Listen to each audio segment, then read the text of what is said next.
Before we get started this evening, I do want to point out something that happened in the news that I saw today. It apparently happened about 17 hours ago, but apparently Pakistan has attacked Afghanistan. Now, while this does not directly affect the nations that we're looking at in Psalm 83, it does involve that part of the world, so there could be further ramifications.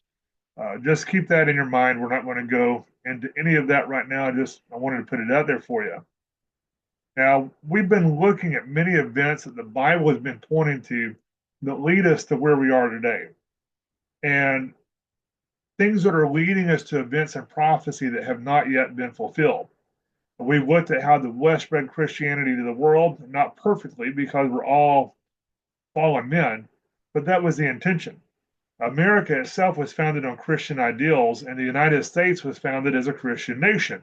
Although there were others that were in the background that were waiting to reap that harvest and to turn it to darker purposes. That's one thing about the demonic world. They are patient, if nothing else. They have time. But how did we get to where we are today? Well, in the early years of this nation, politics was a burden that was undertaken by those who wanted the best for their home and their people. But those people were replaced by power hungry, covetous, and greedy idiots. Those behind the power were not idiots. The term useful, well, the world is full of useful idiots. Then that includes within the visible church itself. So it's not just in the secular world, but even within the church, there are useful idiots. And the term useful idiot is often attributed to Vladimir Lenin, but there's no evidence supporting that. The idea itself goes back much further, and it refers to somebody who thinks that they're fighting for a cause without comprehending the consequences of their actions, and they don't realize that they're being manipulated by other political players. Um, it doesn't refer to people who are mentally incapable of rationally thinking, but it's referring to those who should be capable, but they're idiots anyway. Now, as we've looked at in the past, Ephesians 6:12 from the Geneva Bible says, "For we wrestle, for we wrestle not against flesh and blood, but against principalities, against powers, and against the worldly governors, the princes of the darkness of this world, against spiritual wickedness which are in high places." The world is full of people who are ignorant, and they worship useful idiots. But make no mistake about it, the true powers are anything but idiots, including the humans who are allied with the dark power directly. How did this happen? How did we get to here? Why does how did we let influence replace wisdom? Why is the loudest voice always considered the wisest?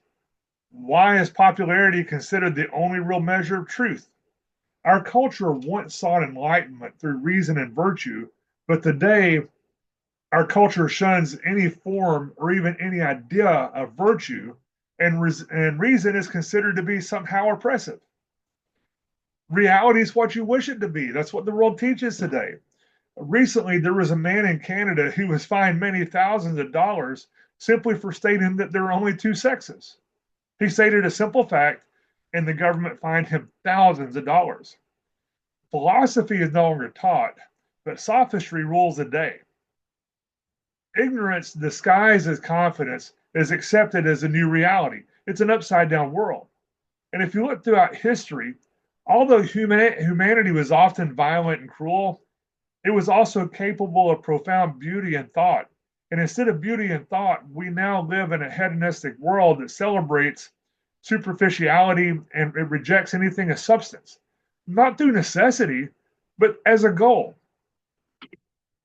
1 Samuel 16:7 says, "But the Lord said unto Samuel, Look not on his countenance or on the height of his stature, because I have refused him. For the Lord sees not as a man sees. For man looks on the outward appearance, but the Lord looks on the heart." Then Matthew 23, verses 27 through 28. "Woe unto you, scribes and Pharisees, you're hypocrites! For you are like unto whited sepulchres, which indeed appear beautiful outward, but are within full of dead men's bones and of all uncleanness. Even so, you also outwardly appear righteous unto men, but within you're full of hypocrisy and iniquity." And hypocrisy is acting a part, and iniquity is lawlessness. They look beautiful, they look righteous, but they're lawless. The Bible has a lot to say about superficial living, and none of it's good. We've even driven Satan out of the doctrines of the church, and we wonder why we no longer fight against sin. We don't even recognize sin. Within the church, they're afraid to teach on sin. You go to sermon after sermon after sermon. Oh, God's going to reward you, but they don't tell anything about how you're supposed to behave. Even the church itself is superficial, and it demands that reality be whatever you want it to be. We can't be a positive light to the world when the church itself is dark.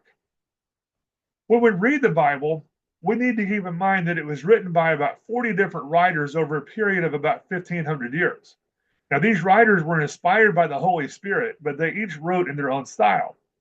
They were not blind and isolated from the world. They were in the world, and they used those things to convey the message of God. Some of the New Testament writers were simple fishermen. Some were well educated and of the priestly class. Some, like Matthew, were well educated, but at a different level. But he wrote down the words of Jesus exactly as Jesus spoke them. But his own commentary was his own words. And we lose sight of the humanity of the writers. Some of them were very philosophical. And in that vein, we're going to look at Socrates, who dared to question everything, which ended up costing him his life. And contrary to popular belief and what they teach in school, he was not forced to kill himself for being an atheist, but primarily because he rejected the pantheon of gods and he believed that there was one true God. I remember growing up in school, they thought, oh, he was an atheist, and they couldn't accept that. He was not an atheist. He believed in one God. Now, modern society has rejected wisdom in favor of entertainment. And that's not unique to our culture, but every time throughout history that has happened, the cultures have been destroyed and been consumed by a new culture. And the unique situation that we find ourselves in right now is much more nihilistic than that. There's not another culture consuming ours. We're simply destroying our culture. But Socrates used to irritate people by asking questions that made people uncomfortable. We as believers should be doing that as well. We should be asking questions that make people uncomfortable. But people make excuses. We don't want to be seen as bigots, or we don't want to be seen as being odd. So we like to stay quiet and keep to ourselves. Well, to quote Jordan Peterson, in order to think, you have to risk being offensive. But make no mistake about it, people will be offended when you question what they believe is their reality. And Socrates exposed the illusion of knowledge and in the false confidence of those who believed that they knew the truth when in fact they were idiots. I recently saw an interview with a young lady who experienced being canceled for questions that exposed ignorance. Now, if you've not watched it yet, we recently did a short called The Ultimate Cancel, and it's linked below, but it has to do with our cancel culture. But this young lady had gone to an anti-gun rally. She had been indoctrinated by her school environment that guns, which are simply tools, but they're evil. And she wasn't trying to denigrate the argument during the question and answer period, but she asked simply, well, since people use tools to kill people or knives or anything like that, shouldn't we also do something about the problems of cars and knives? Now, people on the other side of the argument, they'll use this to show the absurdity of simply banning the tool without taking care of the root problem. But she legitimately thought that this was something that needed to be fixed. And the lecturer just told her to sit down and let somebody who wanted to be helpful speak. They didn't want to have to think. She thought she was being helpful. And after this, she was canceled. Out of all of her friends, only one of them ever spoke to her again because she had dared to expose the idiocy of the premise, even though that was not her intention. In her own words, she exposed her own idiocy and she adjusted her outlook at that point. People don't like you to expose their reality as being false. But the mission of Socrates was to get people to wake up from their intellectual sleep. That's what the Bible tells us to do. Ephesians 5:14, wherefore he says, awake thou that sleepest, and arise from the dead, and Christ shall give thee light. It tells you to wake up. As believers, we need to wake up both spiritually and intellectually. If we're ignorant, we're not very useful to God. Socrates wanted people to wake up, but today most of the world is asleep. Very few are awake. And it's a deep sleep. And that sleep is celebrated. They think it's a great thing that they're ignorant. And in this context, saying that somebody's awake is not the same thing as saying that they're woke. That's a different discussion, but woke is something else.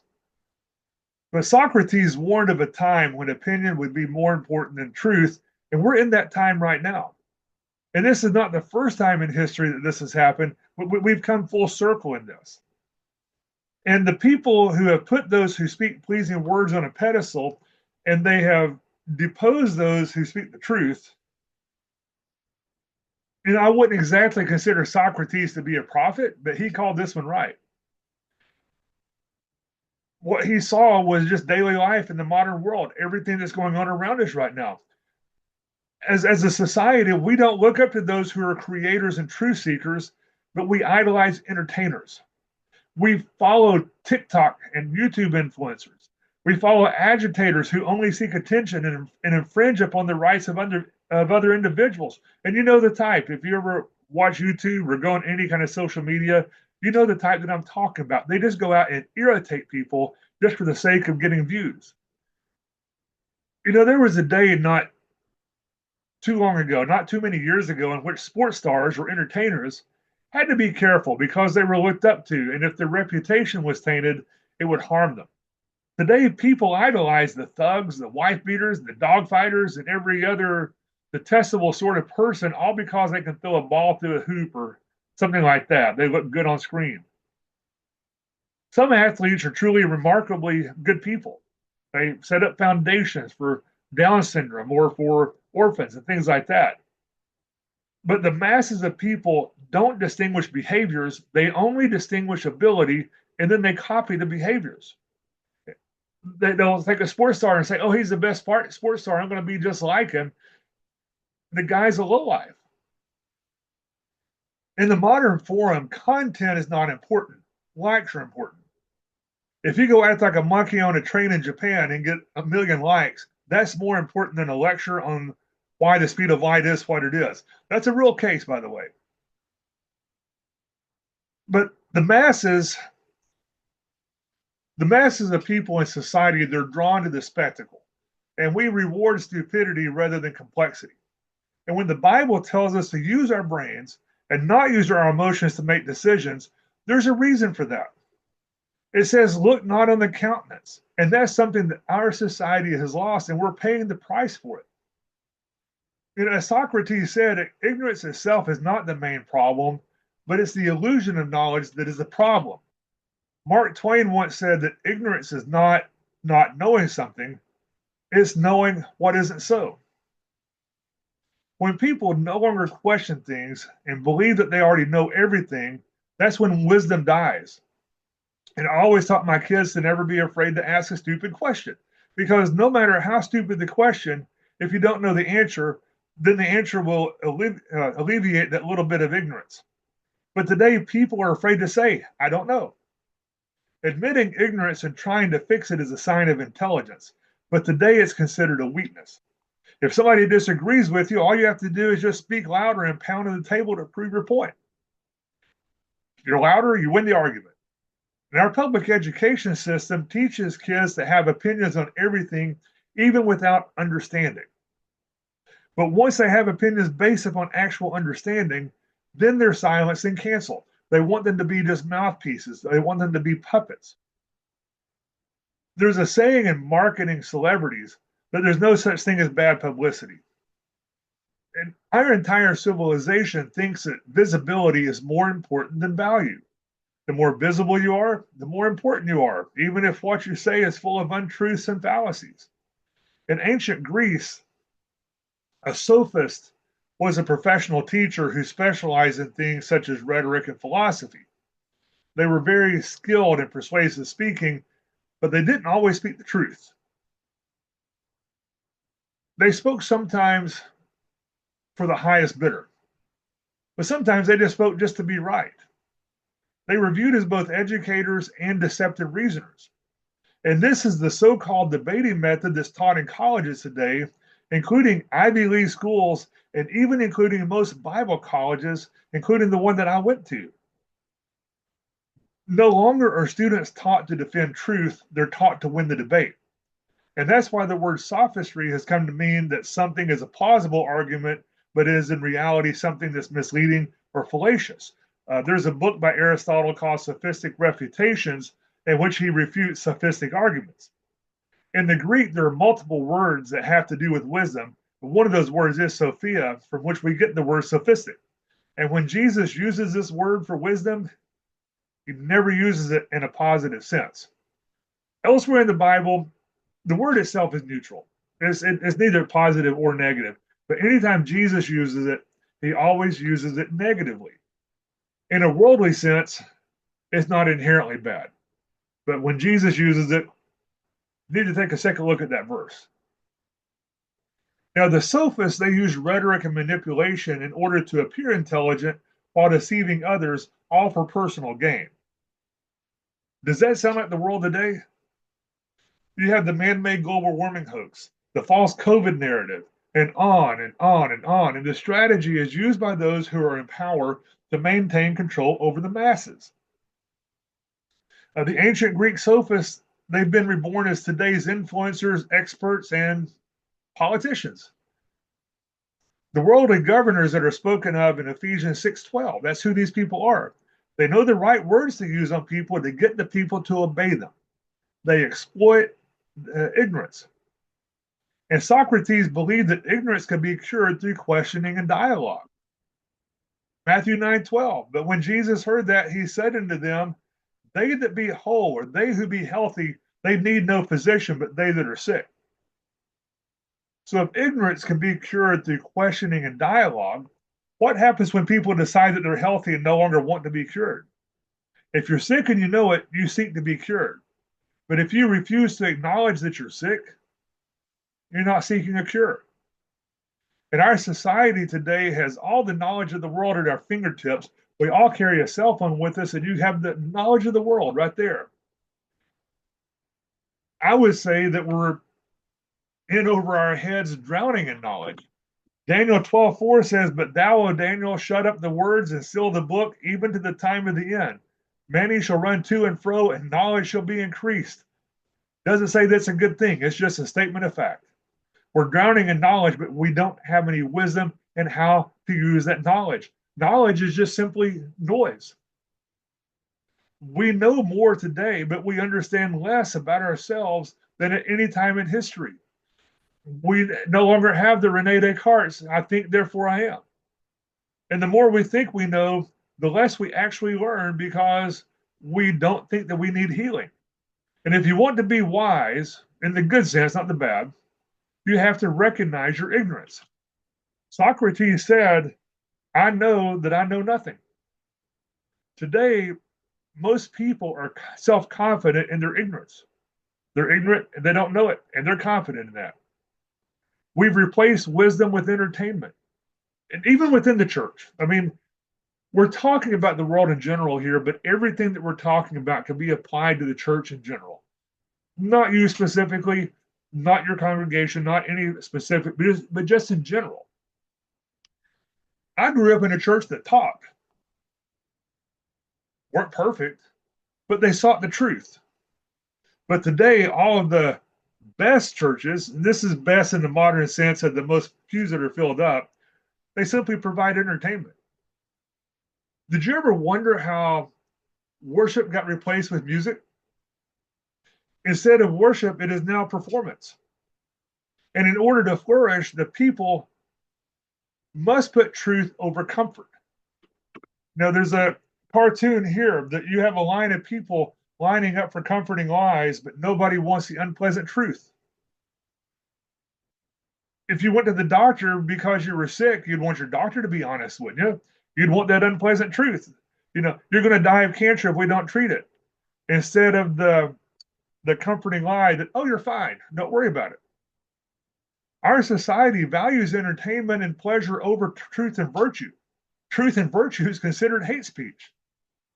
When we lost sight of truth and virtue, that was the beginning of the end for our culture. And in fact, it's a defining aspect of our current day. In the past, the cultural heroes were those who thought and questioned and did great acts of valor. They were manly men and feminine women. Today, the cultural heroes are the entertainers who put on the biggest and usually most demonic concerts, which sports team is best, or which influencer has the most likes. Instead of reflection and thinking on things, we seek stimulation. Short form content on social media is the worst. It's like advertising. You just get brief flickers of images, just one after another. You get tragedy, you get comedy, and it's all just combined together into one big blur. Long form content still has its virtues because there's actual thought and truth going on into it. But short form stimulates, while long form causes us to reflect on issues. Now, although the average IQ is dropping slightly, intelligence has never disappeared. Intelligence was simply replaced by attention. Attention doesn't care about truth. Ask yourself when something happens if you're thinking or if you're simply reacting. Thinking is not merely repeating the opinions of somebody else. If you think about something, you may agree with someone else's opinion, but mindlessly repeating that opinion is not thinking. It's just as the body can't thrive on junk food, neither can the mind survive on junk attention. 1 Timothy 4:7 says, "But refuse profane and old wise fables, and exercise or train thyself rather unto godliness." You have to work at it. You have to think. And if we feed our minds with nothing but spectacles, then our minds become weak. We have to train our minds. We have to train our bodies. We have to train our souls and our spirits if we want to become godly and reflect that godliness to the world. We don't exist in isolation. We need to be strong enough to distinguish reality from illusion, and most of the world simply embraces illusion. Ask questions like, what is justice? What is virtue? What is sin? Ask these questions to ourselves. Ask others. If we don't, why not? These questions will make some people come back to being human. Others are going to be outraged and they're going to do everything they can to silence you. Socrates himself was illiterate, and he remained so intentionally.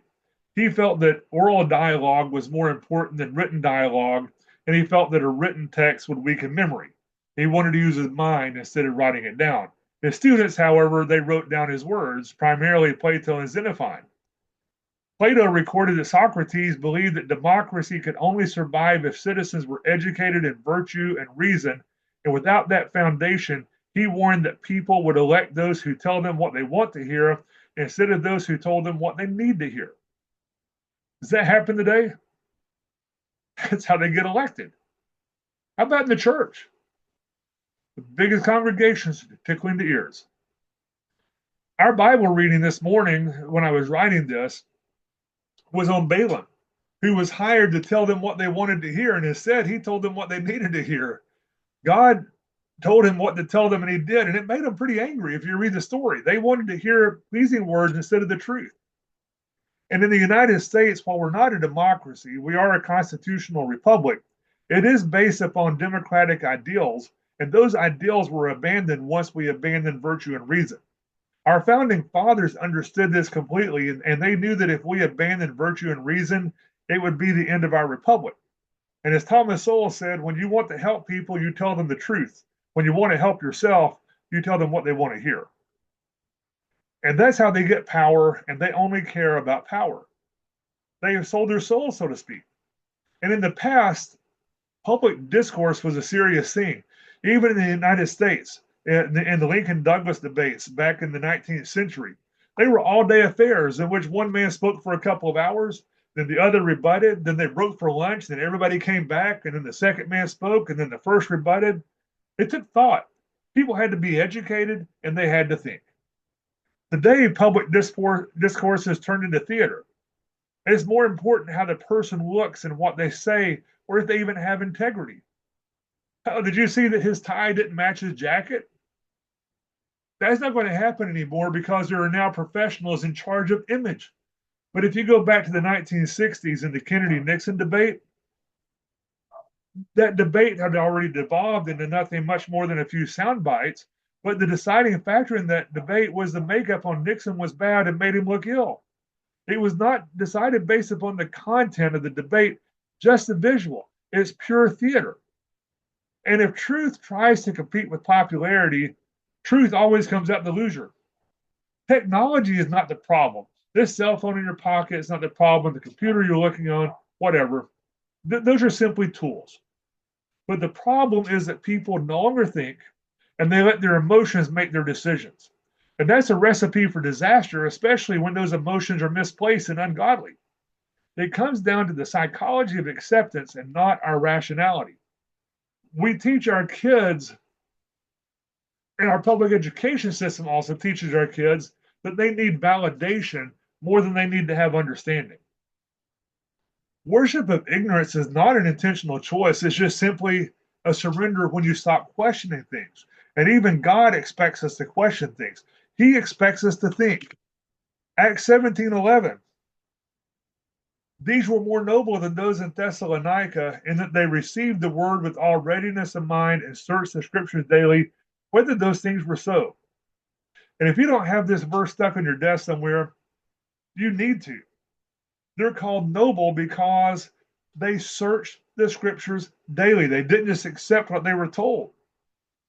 And when you follow somebody without thought, either in the secular world or the Christian world, that's when you begin to worship ignorance.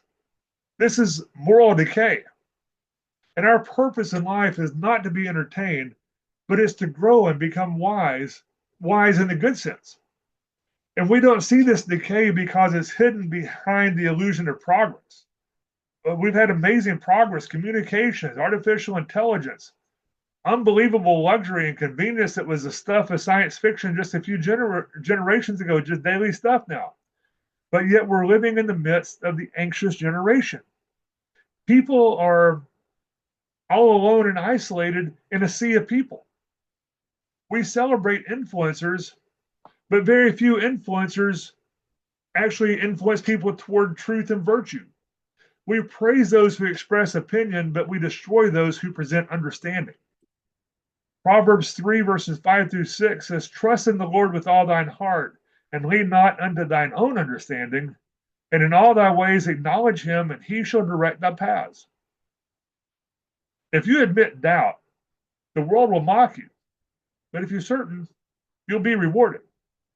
And Socrates was canceled for asking questions that made people uncomfortable. He was not executed for corruption. Jesus would be canceled today if he were to show up in almost any large congregation and walk in. The church would probably kick him out. The unexamined life is not worth living. We have to live with a purpose.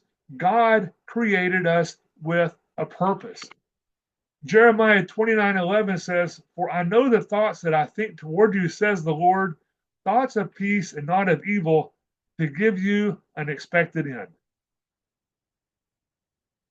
The world around us, the dark powers behind this current age, they've built a world of distraction that prevents us from achieving our purpose.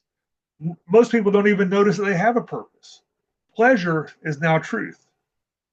Have you ever tried to go outside and hear the silence? I mean, I live in what's considered a rural area. It's really a small town, but compared to the big cities, it's considered rural. And even here, there is constant noise outside. There's a freeway about a mile away. You can hear it 24 hours a day, planes flying overhead. The inconsiderate jerks that drive up and down the road blasting their stereo so that they vibrate your walls. And I once took my kids on a camping trip in a wilderness area out in the middle of nowhere, and all night we could hear jets going by every so often. Our culture is addicted to noise. You can't escape it. And we need to rediscover the silence of reflection and self-awareness. 1 Kings 19, verses 11 through 13. And he said, Go forth and stand up on the mount before the Lord. And behold, the Lord passed by, and a great and strong wind rent the mountains and brake in pieces the rocks before the Lord. But the Lord was not in the wind. And after the wind, an earthquake, but the Lord was not in the earthquake. And after the earthquake, a fire, but the Lord was not in the fire. And after the fire, a still small voice. And it was so when Elijah heard it that he wrapped his face in his mantle, and he went out and stood in the entrance of the cave. And behold, there came a voice unto him and said, What doest thou here, Elijah? If we can't go outside and find literal quiet, then we need to find inner quietness, and we need to listen to that still small voice. And the world will do anything to avoid facing their own shortcomings. And in order to avoid that inner quietness, every single moment has to be filled with content. Why is that? Because that still small voice is going to create an inner confrontation. Destruction by distraction is better than introspection, according to most people. And that's part of why there's so much mental illness today. I was reading some numbers on mental illness in the youngest generation, and it's appalling. Something like 60% of them have some form of mental illness. And some of it may be demonic. A lot of mental illness is, but much of it is just simply mental illness is brought about by the culture in which they live. But the courage to dispel these illusions is the first step in healing. And there's no perfect answer, but with the right questions, we can find the answers. The questions are all around us, and it's staring us in the face, and it's between the pages of our Bible. But everybody hates the answers. And instead of pretending to know the truth, we have to ask the right questions. And when you find the truth, embrace the truth. And society may be drowning in distraction, but every individual has the power to resist the decline. It's an individual choice that makes the difference, not the government mandating your view of morality. And their government view of morality is not moral anyway, but you as an individual can see the truth, but you may have to give up some comfort. You may have to get outside your comfort zone. You can't change the entire culture around you, probably. You may influence some people, but you can change yourself. And when you change yourself, you are more likely to influence other individuals and make them think. You have to think critically and understand more. So, how do you awaken individuals in a world that rewards stupidity? You don't do it by shouting Bible verses at them, but by asking questions. Ask the right questions. Ignorance is not the absence of knowledge, but ignorance is a moral blindness. It's a refusal to see. Isaiah 6, verses 9 through 11, and he said, Go and tell this people, hear ye indeed, but understand not, and see ye indeed, but perceive not.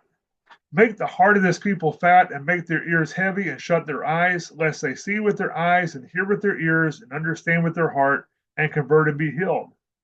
Then said I, Lord, how long? And he answered, Until the cities be wasted without inhabitant, and the houses without man, and the land be utterly desolate. This moral blindness that is on our society today is created and enforced by those who want power, and they know just how easily people can be distracted and manipulated. Power hides in plain sight. Sometimes we see it, sometimes we don't. It's easier to rule the distracted than it is to govern the wise. If the people worship idiots, if they're distracted, then they can be ruled over easily. Sophistry uses rhetoric to confuse logic. It turns debate into theater instead of enlightenment. It creates, for lack of a better term, it creates unenlightenment. It turns philosophy into a business and sells it to the highest bidder. And this is our entire culture today. The politics, the media, the influencers, everybody who has any sort of power or authority. Attention is the number one product of the world. And if you hold everybody's attention, you can control what they think. Why do you think that you see all the free Palestine, all the burning, the looting, and rioting over the death of a multiple-time felon who was guilty of attempted murder, and hordes of people out trying to protect convicted pedophiles and murderers? Did they come up with this idea on their own? Perhaps some of them did, but for the most part, they've been told what to think. It's demonic. But they're in a culture that worships stupid people. Anti-Semitism has always existed, but it is now at an irrational level over the most insane things. It's absolutely demonic, but it's spread through the use of technology by controlling what people think. It makes them stupid. Proverbs 29:5, a man that flattereth his neighbor spreads a net for his feet. And in Psalm 12:2, they speak vanity, every one with his neighbor, with flattering lips and with a double heart do they speak. And the Bible warns us about this situation. People can be flattered into obedience. They may do something that they wouldn't normally do, but you flatter them, they do it anyway. That's a lot easier than force. If you get people to deceive themselves because they want to believe, that's a lot easier than making somebody do something. People prefer comforting lies over hard truths. When you're trying to teach people, don't tell them what to believe, but tell them how to think. You can point them in the right direction, but tell them how to think. And that's the problem with the modern public education system. You know, it's okay to teach kids to believe facts, like 2 times 2 equals 4, how to spell, things like that. But it's not okay to teach them to believe opinions unquestioningly. If you question the narrative, it will either stand up to scrutiny or the illusion is going to fall. And today's world forces you to accept the illusion, but reject the reality. And if you don't reject their reality, they're going to cancel you. But if you reject the illusion, it will cause you to lose friends. But that's the way to wisdom and virtue. The powerful create narratives that keep people outraged and divided. And sometimes there's a righteous reason for outrage and division. After all, Jesus came to bring division. But those who are behind the power, they will use emotion to create an artificial outrage, and they will control individuals, or many individuals. They'll control enough to be a problem. Friedrich Nietzsche once said that madness in individuals is rare, but in groups it's a rule. And we see this collective madness all through the Bible when Israel turns from the one true God who led them through the wilderness to the false gods of the Canaanites who took their children in exchange for convenience. That's insanity. That's madness. This collective madness is what happens when people don't think for themselves. When preference creates reality, then wisdom dies. The will of the majority is not the same thing as the will of God. Consensus doesn't create fact, it just simply creates a majority opinion. You know, we've talked about Edward Bernays in the past and how easily people are influenced by headlines and slogans and advertising. And today, with social media everywhere, it's always there. We have to add viral outrage to the mix. They're influenced by slogans and headlines and viral outrage. You want to know who's behind it all? Ask questions. Questions like, who benefits from this? But the path to wisdom begins with understanding that you don't know something. Truth is truth and has nothing to do with agreement between people.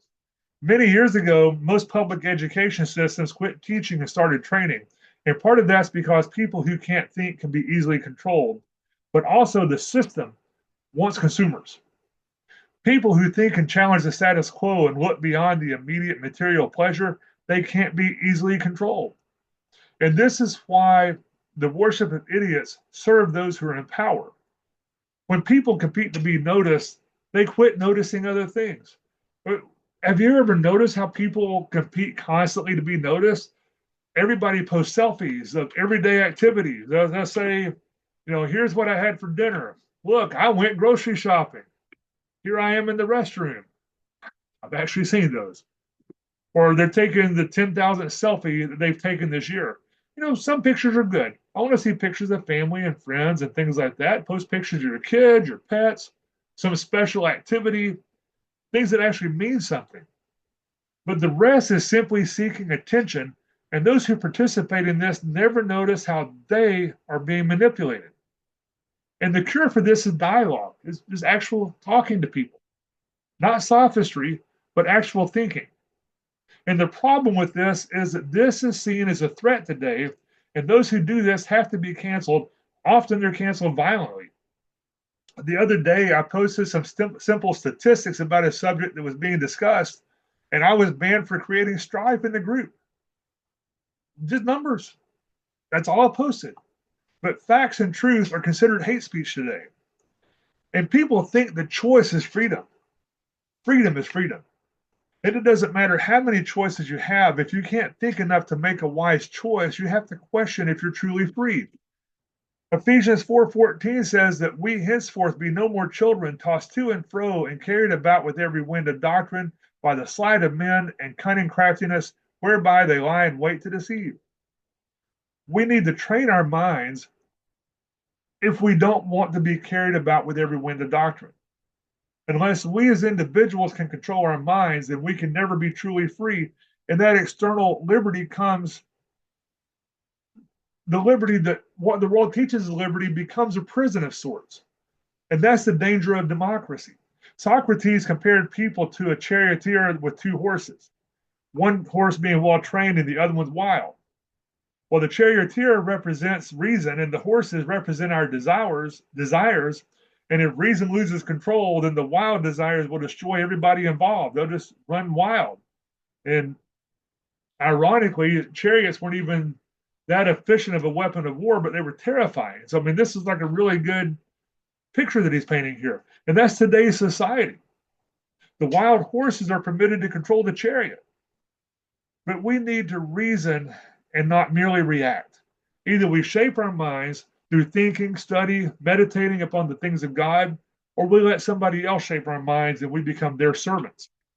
Matthew 6:24 says, no man can serve two masters, for either he will hate the one and love the other, or else he will hold to the one and despise the other. You cannot serve God and mammon, or a God of self. When we don't think, we worship idiots. We worship influencers, politicians, things like that. At least we worship their narratives.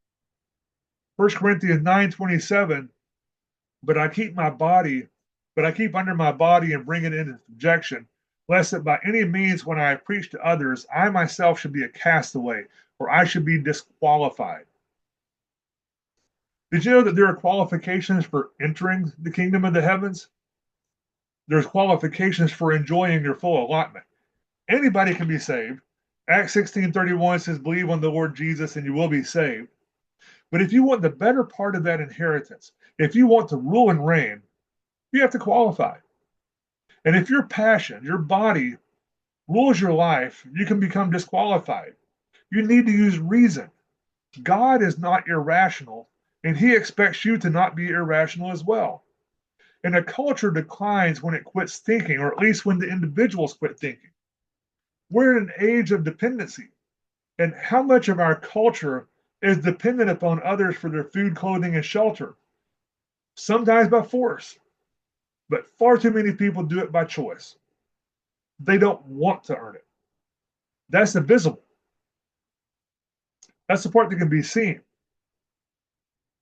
But how much of our culture is dependent upon others for their thoughts? If you pay attention to the world around you, you'll see this.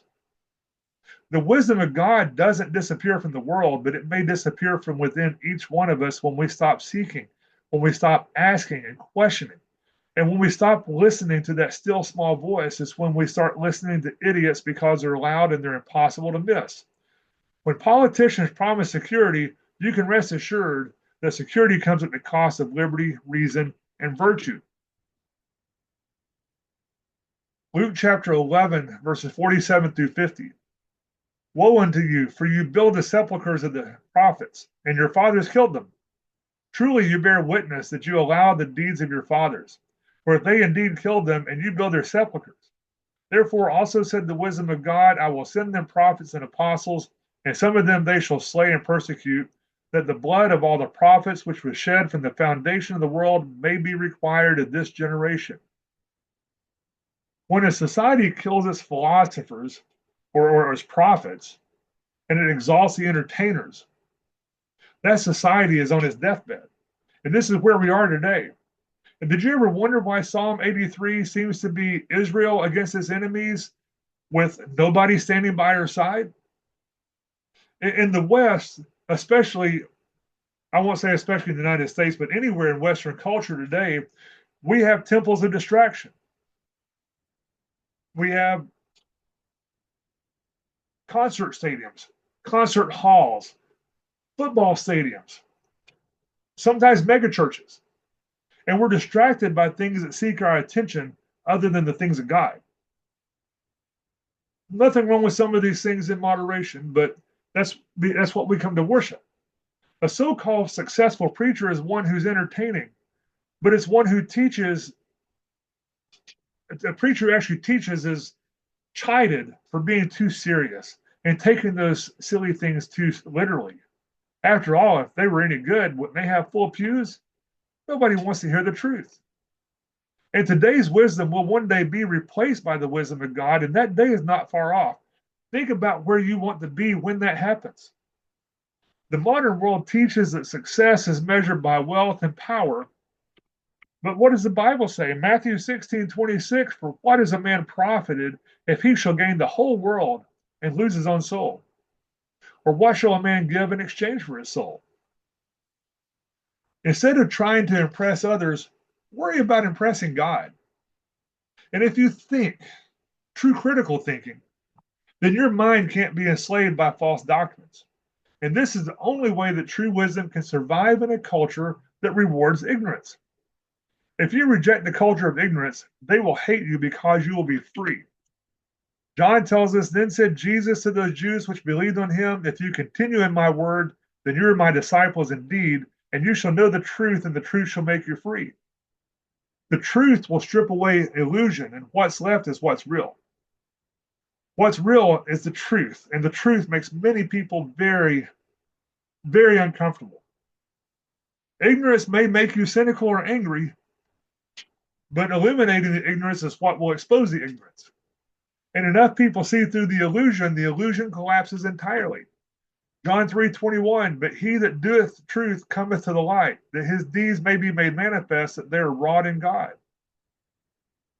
Truth and light, they don't fight the darkness.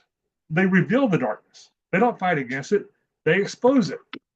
Ephesians 5, verses 11 through 13.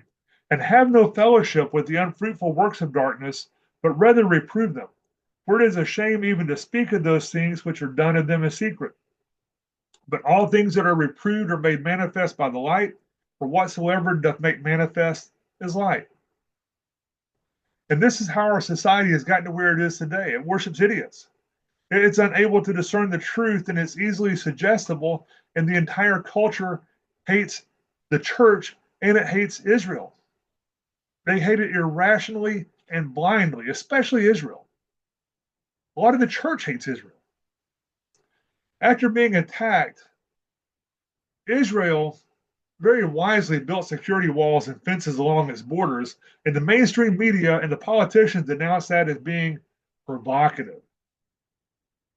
Is it provocative that I lock my doors at night? Many events seem to point to the final fulfillment of Ezekiel 38 and 39, the Gog-Magog war, and they may be setting up for that. But those events can't happen until after Psalm 83.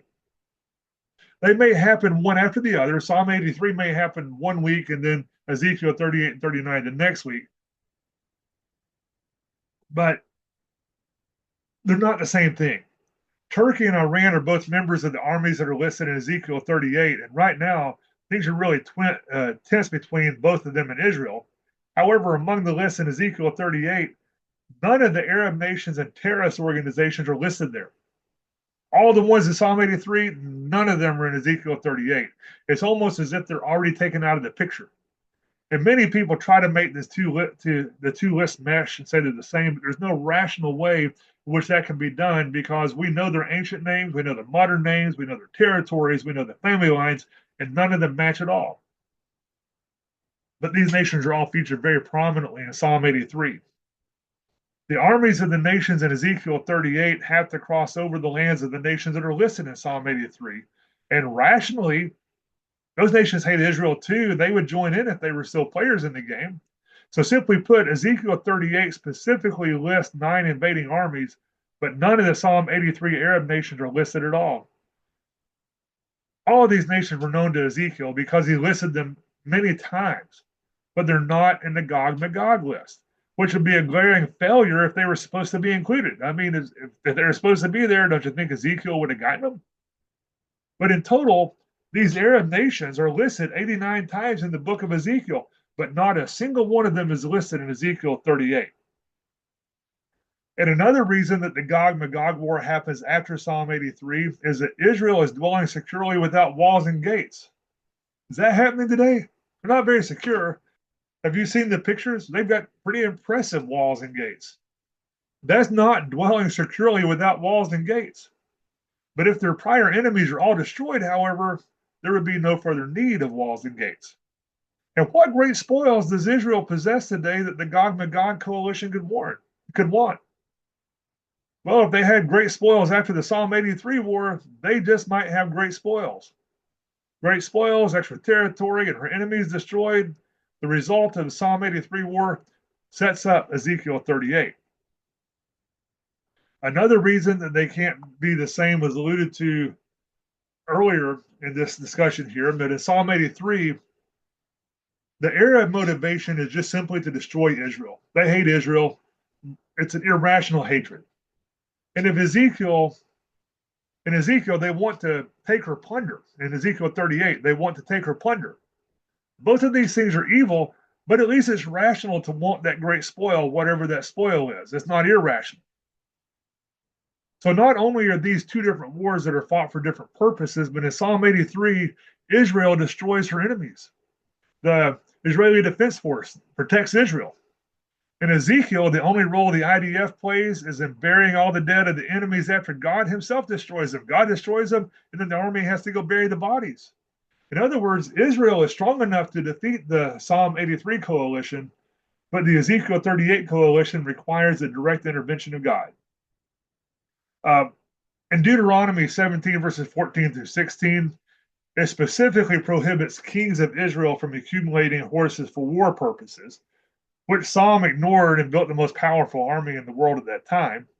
And I think that in some way this may equate to modern day Israel's building of a superior armed force, and God simply has to show that that's insignificant compared to him. Right now, it would be a suicide if Israel were not well armed, but one day they're going to have to turn to God for protection. I don't have this verse on a slide. I thought about this after I made all the slides today, but if you want to look that up, that's in Deuteronomy chapter 17, verses 14 through 16. But once again, as an American, I want to say, where's the United States? Where's any other Western nation at this point? Why is nobody there defending Israel as well? But the war that concludes in Ezekiel 37 before the Gog Magog war, that seems that may be the same war as Psalm 83. In other words, even Ezekiel lists these as separate wars. The Psalm 83 war could happen later on this evening when we get finished here. There's nothing left to meet the requirements for these events to happen. But there are still things that have to take place before Ezekiel 38. In other words, Psalm 83 is imminent. Ezekiel 38 is not, because some stuff still has to happen. And we're not going to read the entire passage right now, but before Ezekiel 38 can happen, Israelis must be gathered from the diaspora. That's already happened. They'll be brought back to dwell in the center of the land. This one's debatable because the entire land is from the Nile to the Euphrates, but they are dwelling in the land generally. They were taken there after the Holocaust into a land that was desolate at that time, so that may or may not be fulfilled. But they must be at peace and dwelling securely. And if you look at any news article any day, you know that that's not happened. It's not even close to happening. They still have border walls out of necessity. Walls are built to separate one group from another, and in this instance, it's been built to separate them from their enemies, such as the Palestinian terrorists. Now, they're going to possess an abundance of gold and silver in both agriculture and commercial goods. Maybe they have that. But finally, they must have a great deal of plunder. From what we know, they have no plunder at all. They don't even have all their land yet. So these preconditions will be reached through a military solution, which has not yet happened. They've been involved militarily with other groups, but only as a means of protecting themselves at this point. There is still more to come before Ezekiel 38 can happen. Nothing else has to happen before Psalm 83. None of the Ezekiel 38 nations share a border with Israel. There's no need for security walls against them. Where are the nations that do share a border with Israel? Because when that war happens, those nations are no more. They're ex-nations. When Israel is attacked, they're secure, which they're not secure prior to Psalm 83. The security that's referred to uses the phrase in Hebrew that indicates that the security was obtained militarily, not politically. So this can't be a result of the peace treaty in Daniel chapter 9. There are some think that it is, but there's also some other potential timing issues as well in that, which makes it even more unlikely. So their security didn't come as a form of a peace treaty. It was obtained through military action. But once Israel defeats the Arabs who despise Israel in Psalm 83, they will then be in a position to set the stage for Ezekiel 38. Then and only then will the Israeli Arab problem be resolved. Until they're all dead, nothing's going to be better. They'll seize the land and the spoils. The land will give them security, and the spoils will be the target for the Gog-Magog invasion. In the church today, replacement theology is very popular. And if you're not familiar with replacement theology, it's the belief that the church has replaced Israel as a chosen people of Israel.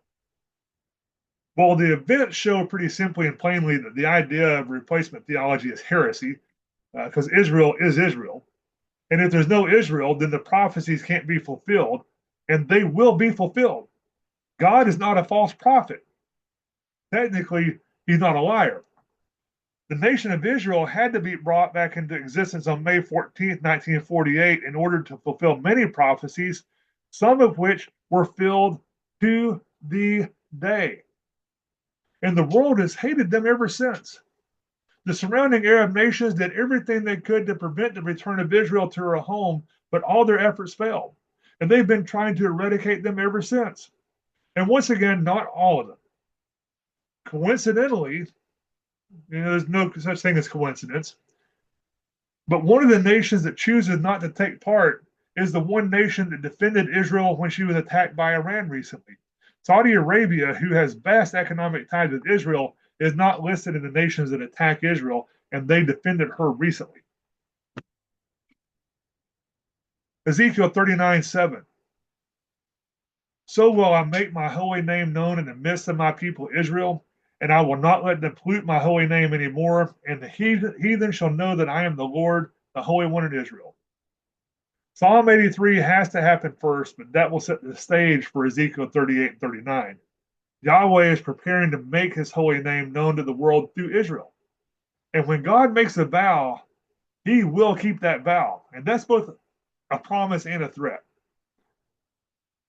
The people have been regathered, and they have an exceeding great army that has won many great battles against overwhelming odds. And in the not too distant future, the execution of judgment upon the surrounding Arab nations will be there for all the world to see. The Gentiles will consider both the Jews and the holy name of Yahweh.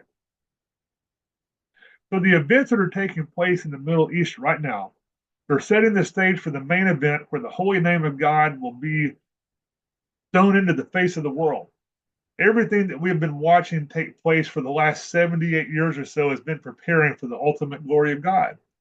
And right now, as an American, it's exciting to have an administration that is openly supporting Israel. How long is that going to happen? Who knows? But we're putting pressure on Iran, not for regime change, but for political reform with more liberty, which will result from a regime change. But Iran was a free nation not too many years ago. It's shocking. You can go on YouTube and you can look at videos of Iran from the 1970s, and they were free. And compare that to the oppressive tyranny that it's today. But Iran has close ties with Russia and China, who are both potentially prominent in the Gog-Magog war, and it creates a situation that we should all keep our eyes on since they seem to be players in these coming wars. But when God makes a vow, he will keep it. And he's vowed judgment upon these enemies. He's also promised great blessing upon those who bless Israel. Genesis 12:3, and I will bless him that bless thee, and curse him that curses thee, and in thee shall all families of the earth be blessed. The things that the enemies of Israel have planned for her are going to be turned back upon them. And is that literal or figurative? I have no way to know. Perhaps missiles will literally turn around and hit the nations that launched them, or perhaps those nations will just simply fall into ruin. But God keeps his promises. Matthew 24, 7 through 8, for nation shall rise against nation, and kingdom against kingdom, and there shall be famines and pestilences and earthquakes in divers places. All these are the beginning of sorrows. Nations have risen against nations in the past. World War II set the stage for reestablishing the nation of Israel.